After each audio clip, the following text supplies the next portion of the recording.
오늘 밤 혹시 혼자 계신가요? 창밖이 조용하고 집안도 고요한 그런 밤에 문득 이런 마음이 드신 적 있으신가요? 나는 지금 뭘 하고 있는 걸까? 나는 지금 누구와 함께 있는 걸까? 나는 지금 행복한 걸까? 이런 질문들이요. 특히 옆에 누워 있는 사람, 수십 년을 함께 산 그 사람을 보면서 이상한 감정이 올라올 때가 있습니다. 미움도 아니고 사랑도 아니고 그냥 복잡한 그 무언가. 오늘은요, 그 마음에 대해 함께 이야기를 나눠보려고 합니다. 남편이 미운데 미워하는 제가 더 괴롭습니다. 혹시 이 문장을 들으면서 가슴이 뜨끔하셨나요? 괜찮습니다. 그럴 수 있어요. 천천히, 편하게, 그냥 옆에 누군가 앉아서 이야기하는 것처럼 들어주시면 됩니다. 얼마 전에 한 분이 이런 사연을 보내주셨습니다. 70대 초반 여성분이셨어요. 특별한 사건이 있었던 건 아니었습니다. 남편이 외도를 했다든지, 폭력이 있었다든지, 그런 건 아니었어요. 그냥 평범한 부부였습니다. 아침에 일어나면 밥을 차려주고 남편은 먹고 나가고 낮에는 집안일하고 저녁에 남편 들어오면 또 밥 차려주고 그렇게 40년을 살았대요. 근데 어느 날부터 남편 얼굴을 보는 게 싫어지기 시작했답니다. 아침에 일어나서 남편이 옆에 있으면 왠지 모르게 짜증이 나고 밥을 차려줘도 잘 먹겠습니다. 한마디 없이 그냥 먹기만 하는 모습이 괘씸하고 TV 보다가 채널 바꾸는 것도 신문 보다가 던져놓는 것도 다 싫더래요. 그래서 어느 날 용기를 내서 말을 꺼냈답니다. 여보, 나한테 고맙다는 말 좀 해줄 수 없어요? 그랬더니 남편이 뭐라고 했냐면요. 뭘 그런 걸 갖고 그래. 부부끼리 그 한마디였답니다. 그날 밤 이분은 잠을 이루지 못했답니다. 옆에서 코 고는 남편을 보면서 미운 마음이 확 올라왔대요. 근데 이상한 건 그 미운 마음이 올라오는 순간 더 괴로운 감정이 밀려왔다는 겁니다. 내가 왜 이러지? 이 나이에 남편을 미워하다니. 나는 왜 이렇게 마음이 좁을까? 결국 이분이 보낸 질문은 이거였습니다. 남편이 미운데 미워하는 제가 더 괴롭습니다. 저 어떻게 해야 하나요?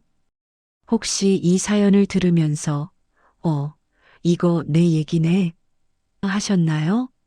아니면 나도 비슷한 적 있는데 하셨나요? 괜찮습니다. 이상한 게 아니에요.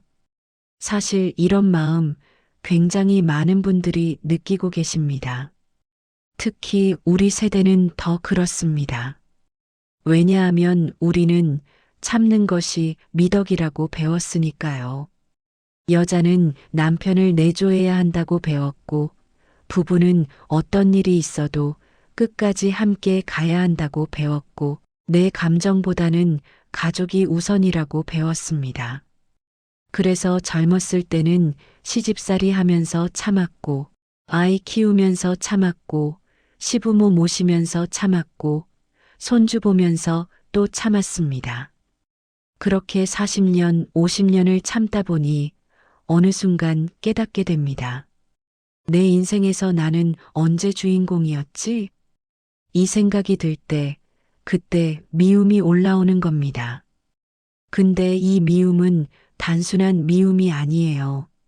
그 안에는 서러움이 있고, 외로움이 있고, 억울함이 있고, 허무함이 있습니다. 나는 뭐였지? 나는 그냥 밥 해주는 사람이었나? 나는 그냥 집 지키는 사람이었나? 이런 질문들이 미움의 옷을 입고 올라오는 겁니다. 그러니까 여러분이 느끼는 그 미움은 사실 미움이 아닐 수 있어요. 그건 오랫동안 무시당해온 나의 존재가 이제 좀 봐달라고 보내는 신호일 수 있습니다.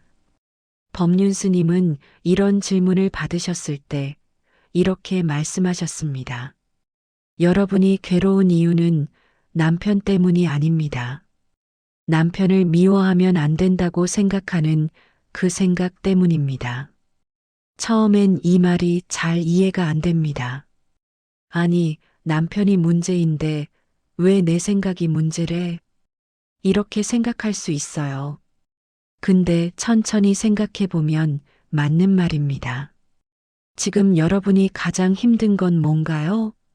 남편이 뭔가를 잘못해서인가요? 남편이 욕을 해서인가요? 남편이 때려서인가요? 아닙니다. 여러분이 가장 힘든 건 남편을 미워하는 나 자신이 용납이 안 되기 때문입니다. 이 나이에 이러면 안 되는데, 부부인데 이러면 안 되는데, 착한 사람이 되어야 하는데, 이런 생각들이 나를 괴롭히는 겁니다.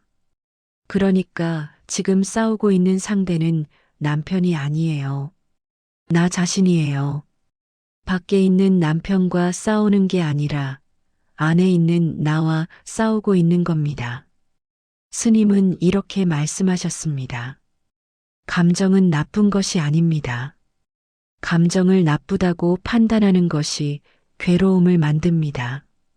남편이 미운 감정이 드는 건 자연스러운 겁니다. 그건 내가 컨트롤할 수 있는 게 아니에요. 감정은 그냥 올라오는 거니까요.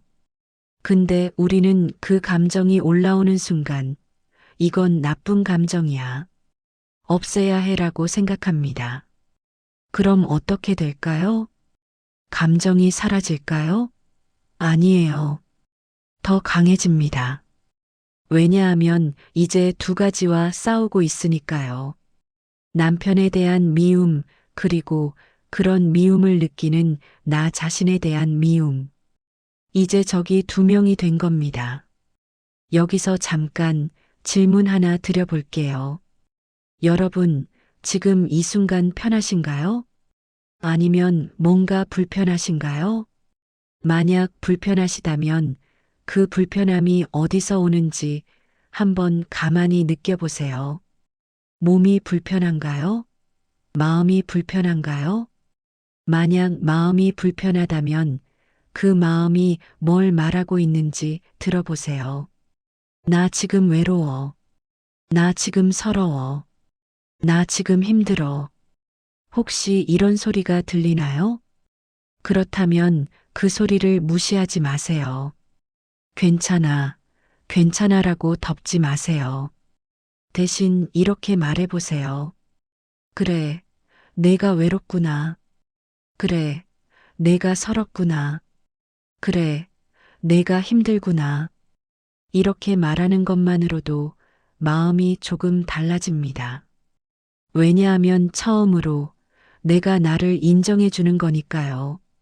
자, 이제 다시 돌아와서 생각해 봅시다.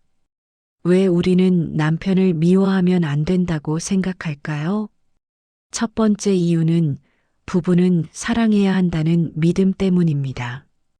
우리는 어렸을 때부터 들었습니다. 부부는 서로 사랑하고 존중하고 배려해야 한다고요. 그게 정상이고 그게 행복한 거라고요. 그러니까 남편을 미워하는 순간 나는 비정상이 되는 겁니다. 나는 실패한 아내가 되는 겁니다. 두 번째 이유는 나이 들면 성숙해야 한다는 믿음 때문입니다. 젊을 땐 그럴 수 있어요. 혈기왕성하니까 감정적일 수 있죠. 근데 이제 70이 넘었는데 아직도 남편한테 화가 난다는 게 스스로 받아들여지지 않는 겁니다. 나는 왜 아직도 이 모양이지? 세 번째 이유는 다들 참고 사는데라는 생각 때문입니다. 주변을 보면 다들 그럭저럭 사는 것처럼 보입니다. 남편이 완벽하진 않아도 그래도 함께 살아가는 것처럼 보입니다. 그럼 나만 유난스러운 것 같은 겁니다. 나만 문제가 있는 것 같은 겁니다. 근데 여러분, 진짜 그럴까요? 다른 사람들은 정말 아무렇지 않게 사는 걸까요? 아닙니다. 다들 각자의 방식으로 힘듭니다.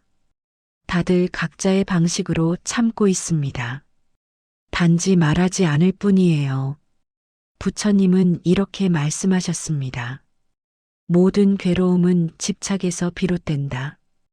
이 한 문장을 천천히 음미해 봅시다. 모든 괴로움은 집착에서 비롯된다. 여기서 집착이라는 건 뭘까요? 단순히 뭔가를 강하게 원하는 것만이 아닙니다. 이래야 한다는 생각도 집착입니다. 이렇지 않으면 안 된다는 생각도 집착입니다. 나는 이런 사람이어야 한다는 생각도 집착입니다.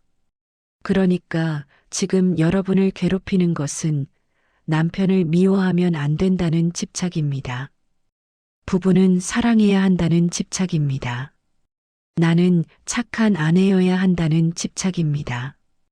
이 집착이 여러분을 올가매고 있는 겁니다. 부처님은 또 이렇게 말씀하셨습니다. 기대가 있는 곳에 실망이 있고 기대가 없는 곳에 평화가 있다. 우리는 평생 기대하면서 살았습니다. 남편이 나를 알아주길 기대했고, 남편이 나한테 고마워하길 기대했고, 남편이 나를 사랑하길 기대했습니다. 근데 그 기대가 채워지지 않으니까 실망하고 상처받고 미워하게 된 겁니다. 그럼 이제 어떻게 해야 할까요? 기대를 내려놓는 겁니다. 남편이 나를 알아줘야 해라는 기대를 내려놓는 겁니다. 남편이 나한테 고마워해야 해라는 기대를 내려놓는 겁니다. 그럼 이상하게도 마음이 편해집니다. 왜냐하면 이제 실망할 일이 없으니까요. 제가 아는 한 분이 계십니다. 76세 할머니이신데요. 이분도 비슷한 고민이 있으셨습니다.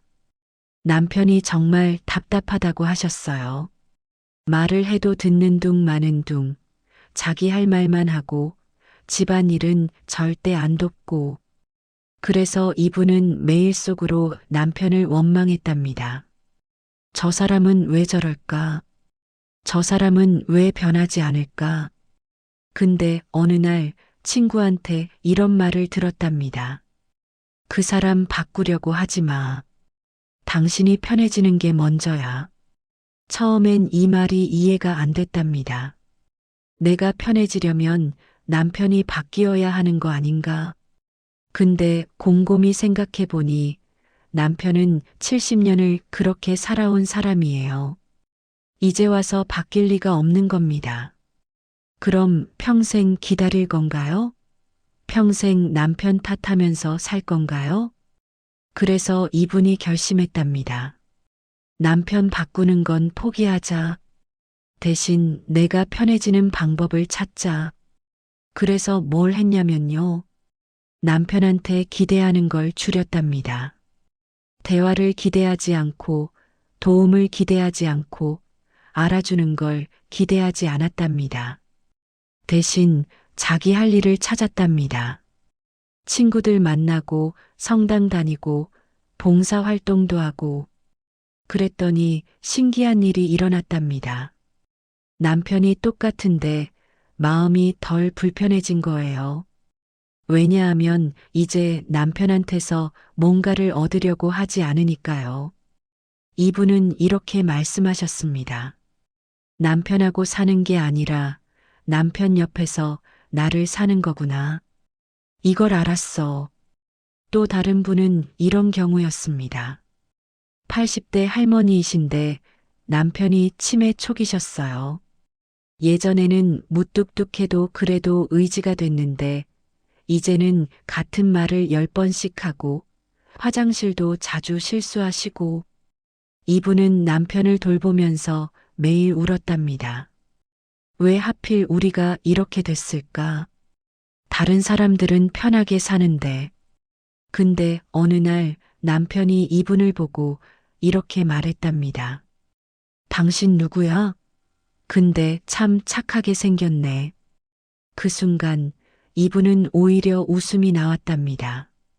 아, 이 사람은 나를 기억도 못하네. 근데 나는 아직도 이 사람한테 화내고 있었네. 그 후로 마음이 바뀌었답니다. 남편이 예전에 그 남편이길 기대하는 걸 멈췄답니다. 대신 지금 눈앞에 있는 이 할아버지를 그냥 돌보기로 했답니다. 원망이 아니라 그냥 돌봄으로요. 그랬더니 오히려 마음이 편해졌답니다. 이분은 이렇게 말씀하셨어요. 미워하는 게 더 힘들더라. 그냥 놓으니까 편해. 여러분, 여기서 중요한 걸 짚고 넘어가야 합니다. 내려놓는다는 게 뭘까요? 많은 분들이 오해하시는 게 있어요. 내려놓는다는 건 포기하는 게 아니냐고요. 아닙니다. 내려놓는 건 포기가 아니에요. 포기는 이제 됐어. 나는 아무것도 안 해라고 손을 떼는 겁니다. 근데 내려놓음은 이건 내가 어쩔 수 없는 거구나라고 인정하는 겁니다. 예를 들어 볼게요. 비가 오는데 여러분이 비야 그쳐 라고 아무리 소리쳐도 비는 안 그칩니다. 그럼 계속 소리칠 건가요? 계속 화낼 건가요? 아니면 비가 오는구나 하고 인정하고 우산을 쓰고 나갈 건가요? 내려놓음은 후자입니다. 바꿀 수 없는 걸 바꾸려고 애쓰지 않는 겁니다. 대신 내가 할 수 있는 걸 하는 겁니다. 남편을 바꿀 수는 없어요. 남편의 40년, 50년 습관을 이제 와서 바꿀 수는 없습니다. 근데 내 마음은 바꿀 수 있어요. 내가 남편을 보는 시선은 바꿀 수 있어요. 그게 내려놓음입니다. 그리고 또 하나 내려놓는다고 해서 관계를 끊는 게 아니에요. 이제 당신하고 말 안 해가 아니에요. 이제 당신한테 기대 안 해인 거예요. 차이가 뭐냐면요. 말은 계속 할 수 있어요. 밥도 계속 해줄 수 있어요. 함께 살 수도 있어요. 근데 그 사람이 나를 알아줘야 한다는 기대, 그 사람이 나한테 고마워해야 한다는 기대, 그 사람이 나를 사랑해야 한다는 기대, 이걸 내려놓는 겁니다. 그럼 이상하게도 오히려 관계가 편해집니다. 왜냐하면 이제 실망할 일이 없으니까요. 이제 상처받을 일이 없으니까요. 여러분, 여기까지 이야기를 듣고 나서 혹시 이런 생각이 드셨을 수도 있어요. 그럼 내가 계속 참으라는 거야? 내가 계속 양보하라는 거야? 아닙니다. 그게 아니에요. 참는 것과 내려놓는 건 달라요. 참는 건 화가 나는데 꾹 누르는 겁니다. 억지로 견디는 겁니다. 근데 내려놓는 건 화가 날 필요가 없어지는 겁니다. 왜냐하면 기대가 없으니까요. 기대가 없으면 실망도 없어요. 실망이 없으면 화도 덜 나요. 물론 쉽지 않습니다. 평생 기대하면서 살았는데 갑자기 기대를 내려놓는 게 쉬울 리가 없죠. 근데 조금씩 천천히 연습할 수는 있어요. 예를 들면 이런 겁니다. 아침에 밥을 차려주면서 오늘은 잘 먹겠습니다. 안 해도 괜찮아라고 마음속으로 말해보는 거예요. 그럼 남편이 정말 잘 먹겠습니다. 안 해도 덜 속상해요. 왜냐하면 내가 이미 예상했으니까요. 내가 이미 기대하지 않았으니까요. 이렇게 작은 것부터 연습하는 겁니다. 그럼 조금씩 마음이 편해집니다. 그리고 여러분, 한 가지 더 말씀드리고 싶은 게 있어요. 지금까지 살아오면서 정말 많이 힘드셨죠? 정말 많이 참으셨죠? 정말 많이 외로우셨죠? 그거 알아요. 다 알아요. 여러분이 얼마나 애쓰셨는지, 여러분이 얼마나 견뎌왔는지, 여러분이 얼마나 혼자 버텨왔는지, 그걸 아무도 몰라줘도 저는 알아요. 그리고 여러분 스스로도 알아야 해요. 나 정말 많이 힘들었구나. 나 정말 잘 버텨왔구나. 나 정말 대단하구나. 이렇게 말해주세요. 나한테요. 남이 알아주지 않아도 괜찮아요. 내가 나를 알아주면 돼요. 남이 인정해주지 않아도 괜찮아요. 내가 나를 인정하면 돼요. 여러분은 충분히 잘해왔어요. 충분히 애썼어요. 충분히 괜찮은 사람이에요.